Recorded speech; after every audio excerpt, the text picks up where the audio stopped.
இப்போ சிஎஸ்சிஐடி நீங்கள் லாகின் பண்ணதுக்கப்புறம் எப்படி அமௌண்ட் அதில் ஆட் பண்ணுறது, அப்புறம் வாலெட் பின் ரீசெட் பண்ணுறது எல்லாமே இப்போது என்னென்னு பார்க்கலாம்.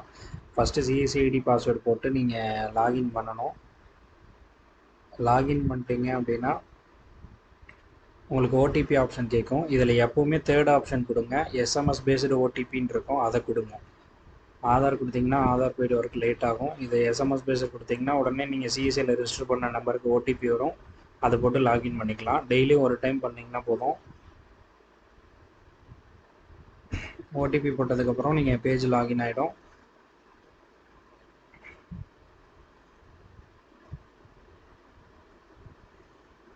அதுக்கப்புறம் சிஎஸ்சியோட டேஷ்போர்டுக்கு உங்களுக்கு ரீடைரக்ட் ஆகி ஓப்பன் ஆகும். இதுதான் சிஎஸ்சியோட டேஷ்போர்டு. இந்த டேஷ்போர்டில் வந்து லெஃப்ட் சைடில் பார்த்தீங்க அப்படின்னா உங்களுக்கு ஃபஸ்ட்டு வாலெட் பின் ரீசெட் பண்ணுறதுக்கு கீழேருந்து 4th ஒன் அக்கௌண்ட்டில் போயிட்டு மை ப்ரொஃபைல்னு இருக்கும், அதில் போனீங்கன்னா சேஞ்ச் வாலெட் பின் இருக்கும். கரண்ட் வாலெட் பின் நோனே கொடுங்க. மொபைல் கொடுத்து ஜென்ரேட் ஓடிபி கொடுத்தீங்க அப்படின்னா ஓடிபி உங்களுக்கு ரிசீவ் ஆகும் சிஎஸ்சியில் ரெஜிஸ்டர் பண்ண நம்பருக்கு. அந்த ஓடிபி என்டர் பண்ணதுக்கப்புறம் வேலெட் பின் வந்து ரீசெட் பண்ணிக்கலாம். வேலெட் பின்ங்கிறது வந்து பார்த்திங்கன்னா 6 டிஜிட்டில் நியூமரிக்கில் தான் வைக்கணும், அதாவது நம்பர்ஸில் தான் வைக்கணும்.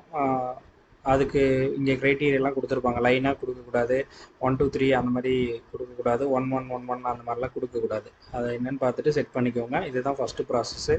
ஏன்னா ஒரு டைம் உங்களுக்கு வேலெட்லேருந்து அமௌண்ட் எடுக்கிறதுக்கு இந்த பின்னு போட்டிங்கன்னா தான் எடுக்கும். அடுத்தது வேலெட்டில் ஃபஸ்ட்டு அமௌண்ட் எப்படி ஆட் பண்ணுறதுன்னு பாருங்கள். வேலெட்டில் எப்போவுமே மினிமம் 100 ரூபா அமௌண்ட்டு மெயின்டைன் பண்ணணும்.